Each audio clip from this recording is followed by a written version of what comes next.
டிராகர்ஸ்க்கு public support பண்றாங்க. யார் சாமி தமிழ் டிராகர்ஸ்க்கு பப்ளிக் சப்போர்ட் பண்றாங்க. Facebookல பார்த்தா தமிழ் டிராகர்ஸ்க்கு சப்போர்ட் பண்ணி அவ்வளவு வியூவர்ஸ் இருக்காங்க. ஆனா பேபி இந்த மாதிரி தீவிர ரசிகர்கள் உனக்கு இருக்கிற வரைக்கும் தமிழ்நாட்டுல உன்னை யாரும் அசைச்சிக்க முடியாது. நீ ஏன் டிக்கெட் 1500 ரூபாய்க்கு விற்கிற? நல்ல கேள்வி. 1500 ரூபாய் டிக்கெட் ஒரு நடிகனை வளர்த்து விடுறாங்க. 1500 ரூபாய்க்கு டிக்கெட் விற்கிற? பிளாக்ல எல்லாம் டிக்கெட் விற்கிறாங்க. டிக்கெட் விலை வந்து 1000 ரூபாய் 1200 ரூபான்றாங்க. எங்களை மாதிரி ஏழை மக்கள்லாம் எப்படி பாக்குறது? பப்ளிக் எங்க போவான்? அப்புறம் தமிழ் டிராகர்ஸ் படம் போடுறோம்னா போடதான் செய்வேன். எப்படி போடாம இருப்பேன்? உன்ன பாக்க வரணும், என்ன பாக்க வர நீ ஃபால்ட். ஹீரோக்களுக்கு பில்டப் போச்சுதே நாடு நாசமா போச்சு. நான் ஆணையிட்டால் அது நடந்து விட்டால். இன்னைக்கு இந்த நிலைமையில இருக்கு காரணமே ஹீரோக்களுக்கு பில்டப் போச்சது.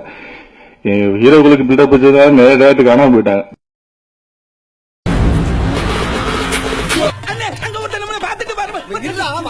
எனக்கு ஒரு மாதிரியாத்தான் இருக்கும்.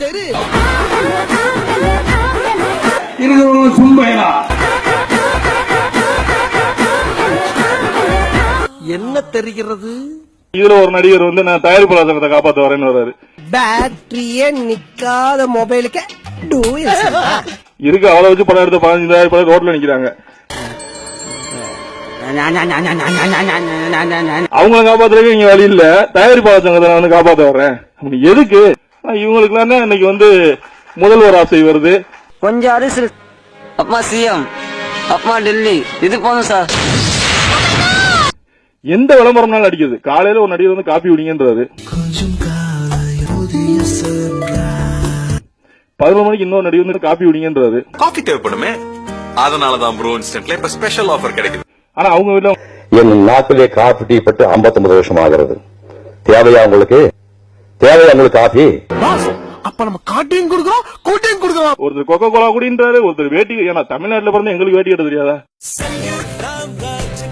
நீங்க சொல்லித்தான் நாங்க வேட்டி கட்டணுமா? கள்ளச்சாராயத்துக்கு கூட விளம்பரத்துக்கு நடிக்க சொன்னா நடிகர் ரெடியா இருக்காங்க காசு கொடுத்தா. இதுக்கெல்லாம் பேர் என்ன தெரியுமா? நம்ம கோடிக்கணக்கில் சம்பாதிச்சுக்கிட்டு டாக்ஸ் கட்டாம வச்சுக்கிறாங்க. ஐயோ நம்ம மைண்ட் அங்க போகுது. ஒரு என்னைக்கு ஒருவன் வந்து அறக்கட்டளை ஆரம்பிச்சு கல்யாண மண்டபம் கட்டுறானோ அன்னைக்கே அவன் வரி வைக்கிறான்னு அர்த்தம். மற்றவர்களுக்கு புரியுதோ இல்லையா, அது ரஜினிகாந்த் அவர்களுக்கு நல்லா புரியும். நீ உன்னோட சம்பளத்தை குறைச்சிக்க வேண்டியதானே? குறைச்சிக்கிட்டு நீ 110 ரூபாய் 120 ரூபாய்க்கு மேல என்னோட படத்தோட டிக்கெட் என்னோட ரசிகனுக்கு கொடுக்க கூடாது. ஏதாவது ஒரு நடிகர் சொல்ல சொல்லுங்க. நீங்க லீடிங் நடிகரை நீ கேட்ட ஒவ்வொரு கேள்வி என்ன செருப்பால் அடிச்ச மாதிரி இருக்குடா. மாதிரி இல்ல, உண்மையிலே செருப்பால தான் அடிச்சோம். ஒரு ரிட்டையர் ஆக போற ஸ்டேஜ்ல தமிழக முதல்வர் ஆனவங்க வந்துருவாங்க. இந்த ரிட்டையர் ஆகிற கேஸ் பூரா தமிழக முதல்வர் ஆகிறோம். ஹீரோக்கள் யாரும் நம்மளை சிந்திக்க வைக்கல, நம்ம அழிக்கதான் செஞ்சிருக்காங்க. தயவுசெய்து ஹீரோக்களை சப்போர்ட் பண்றத விட்டுட்டு நல்ல படங்களை சூஸ் பண்ணி பார்க்கணும்ன்ற என்னோட பணிவான வேண்டுகோள். இவ சாதாரணமான ஆளில சாமி வேற